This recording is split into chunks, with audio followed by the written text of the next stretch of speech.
Okay, what's going on, guys? This is I'm Chris.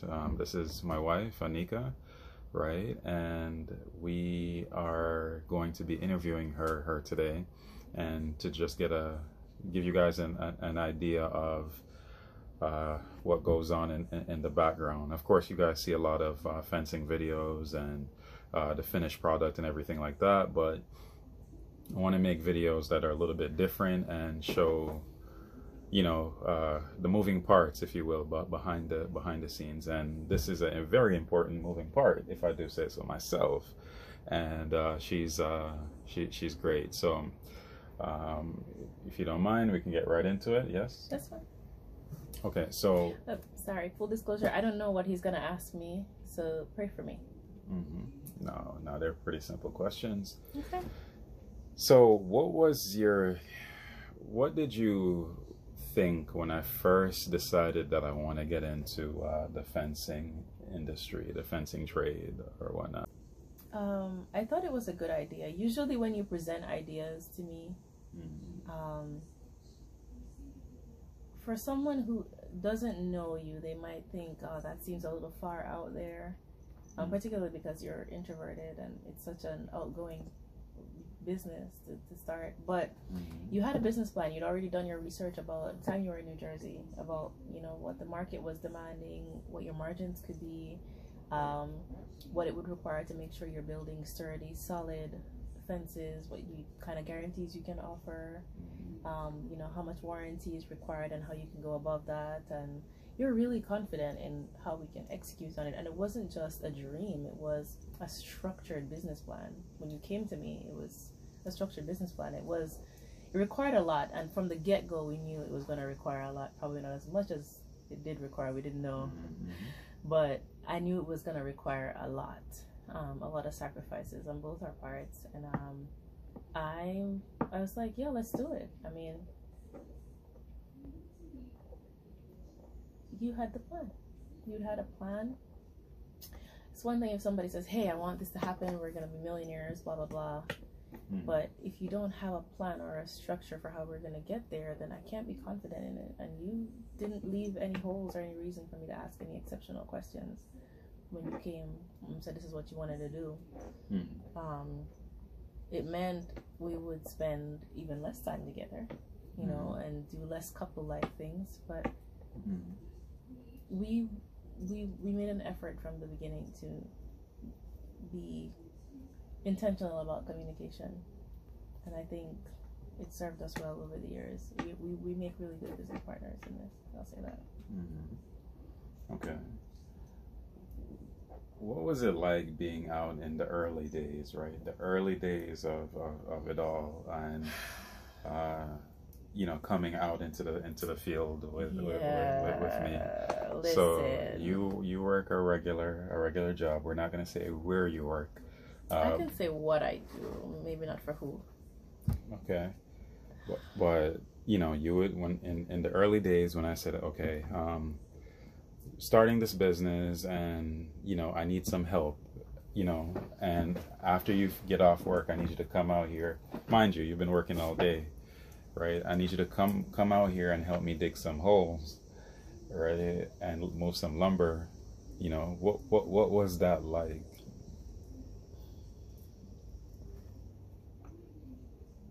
You never asked. Well, that's why I ask all the good questions. Right? No, you never asked me to come out after work. You asked me like on my days off or on the weekends, on Saturdays or Sundays or whatever. You asked me to come out and if I can help you get caught up on stuff. It was hard. It was like, guys, we just married. That's Jamaican. Come on. We just got married, and then we hit the ground running with 2 businesses and the house and my job. I just gotten promoted, and I'm a banker, and it was a lot of stuff that we're adjusting to at one time, and then we had to make sure the business was being supported on every front, right? We ran into cash flow issues from day one. So your personal credit got tied up in that, my personal credit got tied up in that. I'd have to I never had a day off. We'd have to leave. Be off work one Saturday, and I'd be like, all right, cool, I'm off. Be like, listen, this job though, right? We gotta we gotta get caught up on this job. I'm like, this man. Now I'm out here. The baby's out here. Zeta was young. The baby's out here. She's like 3 at the time.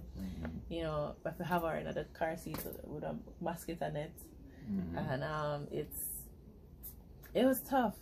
And then I remember at one point I just figured, listen, if we're gonna do it, we're gonna be all in, right? We're already invested in it. We're already your money night, my money night, everything tie up in it. So we might as well just go all in. At the end of the day, I don't ever want to say, man, I wonder what would have happened if we just given it 100%, right? I'd rather give it 100% and then it fails. I'm like, hey, I can sleep very well at night knowing I gave it my best, right? And move on to the next venture. But I wouldn't feel right in myself if the venture fails and we didn't do everything we can to make it work. That's right. No regrets. No regrets. So I was like, all right. I remember the can I say her name? What does it start with? K. The first fence. I'm like, oh my god, I'm in love with this fence. She was selling the house and they were going on the road. Yeah, you can say her name. Caitlin. The Caitlin, like that fence to this date, I still call it the Caitlin, that fence style. As a matter of fact, anytime I'm taking on a new customer and, you know, I said I'm doing a wood fence, she's like, are you doing the Caitlin? Right? So that tells me, you know. Man, that fence was fire. So he was doing this fence with 6x6 posts in Atlanta, really modern home. And the homeowners were getting ready to sell, and he'd hired one person at this point, and we were like, all right, good, we have an employee. But this guy flaked out and sent a friend of his as a replacement for the day. And sorry, it's hot in here. And his friend just could not keep up with the job. We were supposed to take out some crepe myrtle trees and, you know, put in some sod and finish the fence, and it was just a lot of things that just weren't getting done. Guy was complaining he left halfway through the day, he was exhausted, blah blah blah. I was at work and Chris is calling me. He's frustrated. He's like, man, the clients really need to get this done. They're planning to show the house, blah blah blah. I'm like, oh man, so what are we gonna do? It's like, all right, I get off work at 5 o'clock. I'm gonna tell my manager I gotta leave at 5:15, so we gotta wrap up all of the closing procedures ASAP. And I'll come home, I'll change into some jeans, some work clothes, and then we'll go back out there. So we did that, and we were out there until like 9:30 that night. We were there. It was floodlights in the backyard with us working, laying outside and running water. I pulled up those crepe myrtle trees. How long did it take me to get them trees up? Half an hour? Yeah, about half an hour. I was so mad. Anyway. We worked. Zeta was in there with their kids in their house with their kids. Our daughter was in the house with their kids playing and eating sandwiches. Right, we outside getting muddy. Finishing up the fence, taking out the bamboo. There's a lot of things that needed to be done over there, and I think we got most of it done except for the gate. I think there's everything done within that night, and you know, we came home sore, and there were a lot of nights like that, but it was worth it. So altogether, there were some tough times. You know, came home and, you know, your wife clumsy. I am kind of clumsy, you know. Yeah, you would always get hurt on the job. Yeah, I get hurt left, right, and center. Bang up your knee or my arm. I remember one time I slammed my shin into the trailer hitch. Jeez, it still hurt me. I know me. I think about it. My back. All kinds of something would be going on. Chris would be like, lift with your legs. I'm like, I don't do this every day, man. Yeah. It was tough, but I think it was worth the effort for us. It was really tough. But I think you needed that reassurance in those times, because sometimes, like you say, sometimes you feel like you're teetering the line between success and bankruptcy, being an entrepreneur. Yeah. But in those moments, those really dark moments when you're like, man, cash flow is an issue and the client is expecting this job to be done and we just got to get to that finish line, you need that reassurance that you're doing the right thing. And I'm glad we were able to get it done. Okay. So what was it? What I would say last year was the toughest year for me, basically. Last season, because I mean, what, like I said, what didn't go wrong last year? I'd say 21. Now, for me, in my opinion, last year was the toughest, Okay. because the truck went down, you know, and that was in the shop for 2.5 months, you know, and then, you know, it was right at the beginning of the season too, when I had booked all these jobs, you know, to start. I had booked, like, you know, maybe like seven or 8 jobs basically, and right at that moment, like right when we're starting, you know, the truck goes down, and we rely so much on it to do just about everything. And in addition to that, you know,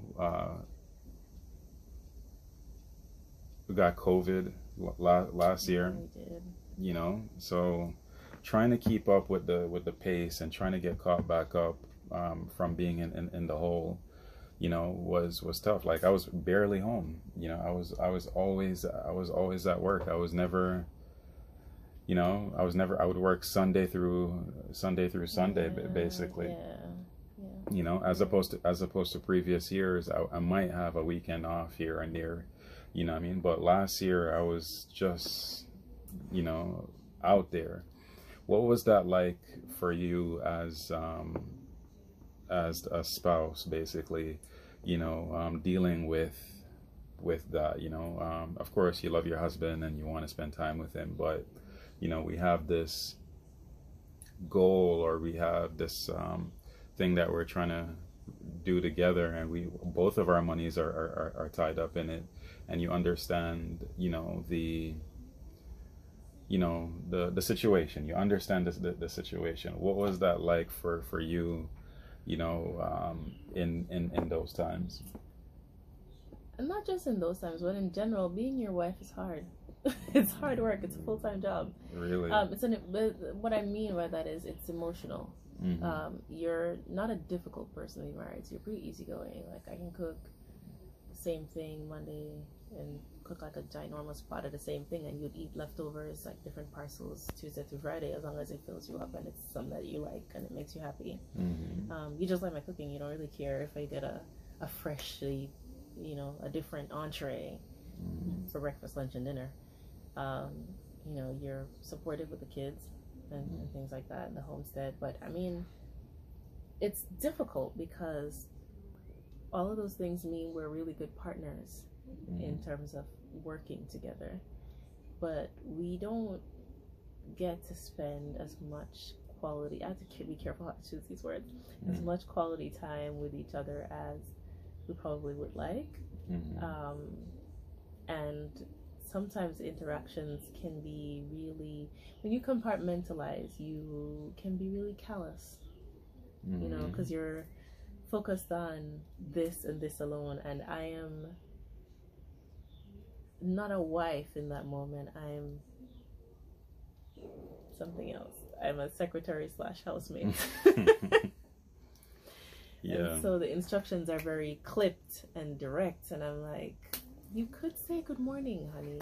Yeah. Or you could be, you know, but you're just in Energizer Bunny mode. You're just going and going and going because you have a goal in mind. What she's trying to say is, sometimes I don't know how to shut work off. Yeah, no, he doesn't. Right? And you know, yeah, when you're under, like I said, a lot of pressure, basically, you know, you're at work, you have to be so precise, you have to be, you know, your communication has to be on point, like, hey, you know, move this over here, hey, get this done.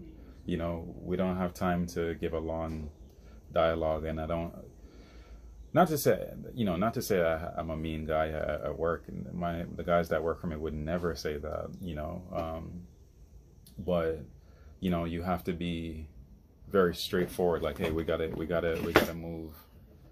move forward, essentially. And I wouldn't what she's saying is, you know, sometimes as a husband, I don't know when to shut that off. Like when I come home, I'm still in that mode. It's a seasoned husband right there, because That's right. that is what I said. I'm saying he's very clipped and curt and direct, and you know, he's not sweet and romantic and gentle and, you know, sensitive in the way he handles me. Sometimes it's very abrasive occasionally, every once in a while, and sometimes I'll talk to him, he won't even look up, he'll be focused and like, hey Chris, this is going on. It's like, yeah, all right, cool, bye.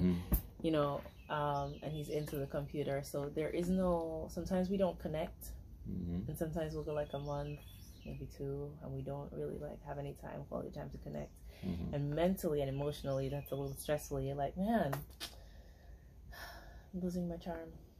You know, at the same time, you have to deal with my job, which there's a lot of pressure in my job. We have to deal with the homestead, with our animals. We have to deal with our 2 young children. We have to deal with the household. We have to deal with the bills. We have to deal with everything else. And by we, I mean most of the time, I have to manage a lot of that, because I have to block a lot of that from him too, as Chris needs. Chris is an introvert, so he's not the multitasking, thriving in chaos guy. He's the leave me alone so I can focus on what I need to do over here kind of guy. Like, kids wanna go over there, so mommy, he's not saying that, but that's what he needs. You know, I need you to shield me from this situation right here so I can focus on what I need to do. And that's hard to do when I'm not getting what I need emotionally, so I'm not being filled or being replenished and refreshed, and at the same time have to consistently give. So it's really difficult in the times when you're really pushing and you're burning the candles at both ends, because you're just unavailable. You're here, but you're unavailable. And it's difficult. Now when you're here and you've gotten through everything, the jobs are done, the clients are happy, got deposits from the next job, we're feeling great, we're in control of the future of the business, you are here. You are definitely here. You're on top of things. This, that, and the other is getting fixed. Kids getting picked up. We're going, you know, we're doing what we need to do to connect. But those times are really difficult. Yes, you know, and thank you for being honest about that. So yeah, you go through phases, you know, in the business where, you know, it's very hectic, and you know, I would like to say we live in a perfect world, but we don't live in a perfect world, and you know, things go wrong, and you have to make adjustments, and it's tough, you know. It's tough on the team that's out there. It's tough on the family life, as you can hear, you know, and you know, we try our best to get through it, you know. All right, so I guess my last question, we'll do more videos, you know, in the future, but I guess my last question for today is, how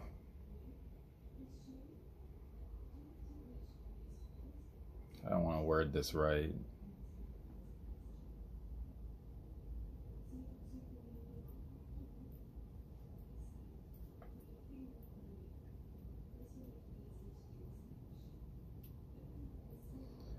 What is it from your perspective, right? From your perspective, from the outside looking in. I think we were talking about this the other day, where, you know, I'm just blinders on. I'm like, okay, this is what has to get done. What is your perspective from the outside looking in on, like, if somebody were to watch this video and they had no idea about, you know, the fencing industry or small business, or you know, what it really takes to make it all work, from your perspective, like, how does it look from the outside in? You know what I'm saying? Don't understand? Okay. pretend you just met somebody, right? And they say, "Yeah, I want to be a fencing contractor or whatever," right? Pretend that, right?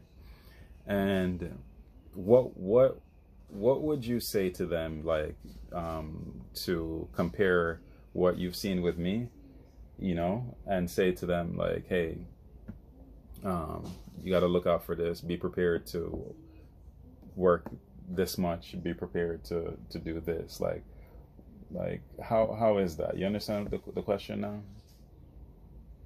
I understand the question. Mm-hmm. What advice would I give somebody starting out? Yeah. Listen, Mm-hmm. fencing is not for the faint of heart. Entrepreneurship Mm-hmm. is not for the faint of heart. Mm-hmm. Okay? If you want to start a business that's in one of the trades, Mm-hmm. you need to make sure that you are 100% a believer and you are committed, especially if you're doing it by yourself. Because your family and the generations before them have probably been told that, going to college and getting, your doctorate and those things are the only way for you to make the American dream, get your white picket fence and everything. And anything outside of being according to... Which we also build, by the way, white picket fence. Okay, yes. This message is brought to you by... Man. If... Yeah. Right. According to, there's a meme that says, for Caribbean parents, if you're not the only options for their kids is lawyer, doctor, teacher, engineer, or failure.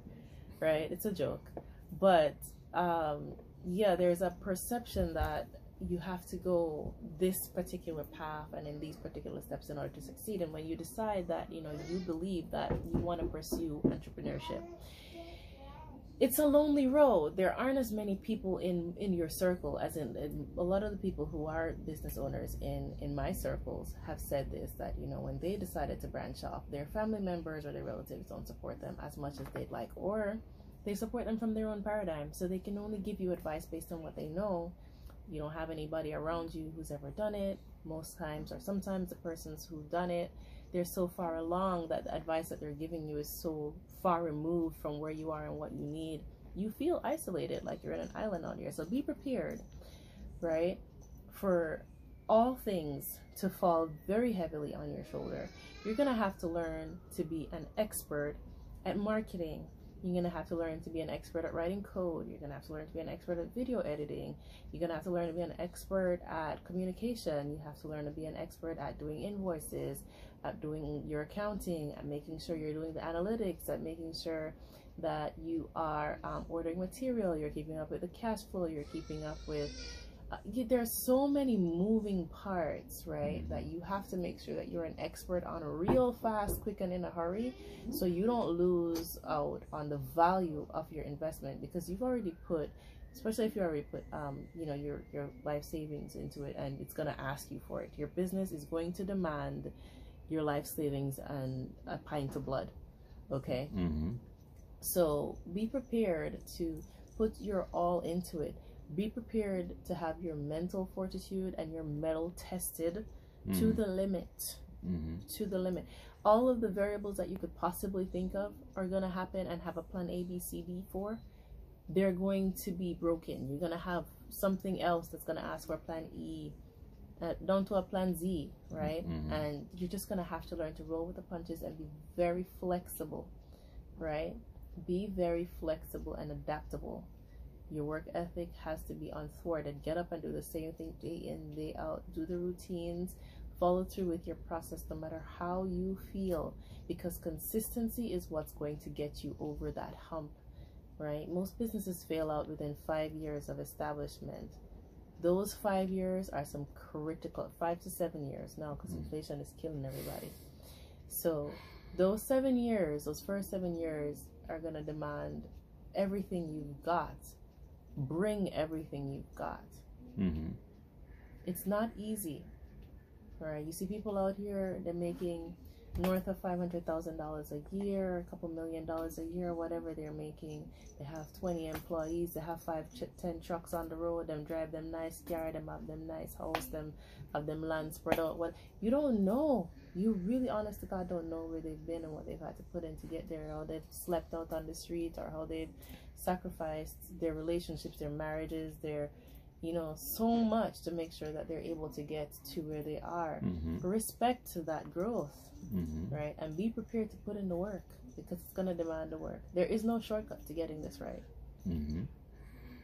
Yeah, what she said, but I want to add my own take to it. So, you know, being a small business owner, you know, yeah, it is challenging, and the work ethic just has to be there. But, you know, you have to be able to, as I say, get punched in the face a lot, and, you know, make adjustments, like literally make adjustments as you navigate the waters. And it's tough, but I think we've you know, this is what, year 7 now. I think we've done a good job, you know, and I would say, you know, yeah, we've overall managed everything so far, you know, pretty well. And as you guys can see, you know, it's not just me. You know, you guys might for the most part, I think this is the first major video that you see. You know, the person who is behind the scenes. We sit in this very same position. She might be on the other side of the table from time to time. Most of the time. And you know, if I'm having a difficult time, you know, I'm saying, hey, you know, this is what's going on, and you know, what do you think, you know, I should do? You know, I do make the final decisions and stuff like that, but you know, there's nothing wrong with having counsel, and there's nothing wrong with bouncing ideas off of somebody else. And I find that it helps the both of us, you know, when we're both aware of what is going on in each other's, you know, situation. So just like she said, like, you know, 5 minutes ago, where, you know, I would just come home and, you know, I would just be laser focused or whatever, and I wouldn't be in husband mode, basically. If I don't tell her, hey, this is what's going on, you know, it might seem like I'm just, you know, just being difficult for no reason, but hey, this is what's going on, you know, and I'm having a hard time dealing with it, or, you know, so on and so forth. So these are the kind of things that goes on in the background of, at least in our business, in the fencing trade, you know. And I hope you guys enjoyed this video, and it shed some light, and you learned something about me, my family. You learned something about entrepreneurship, and you know, the ups and the downs. And you know, if you like the video, you know, just comment. If you want to know specific questions, you know, shoot that in the comments as well. This is Chris and Anika. I do have one more thing I want to say. What? I'm really proud of you. Oh, you are? Yeah, I'm really proud of you. You've grown as a person through the business a lot over the years. Your work ethic has always been steadfast, you know, no matter what, whether the client is being difficult, or the client is happy, or Home Depot has supply issues, or those bastards. We like Home Depot. We like Home Depot and Lowe's and all of our suppliers. Thank you very much for your support over the years.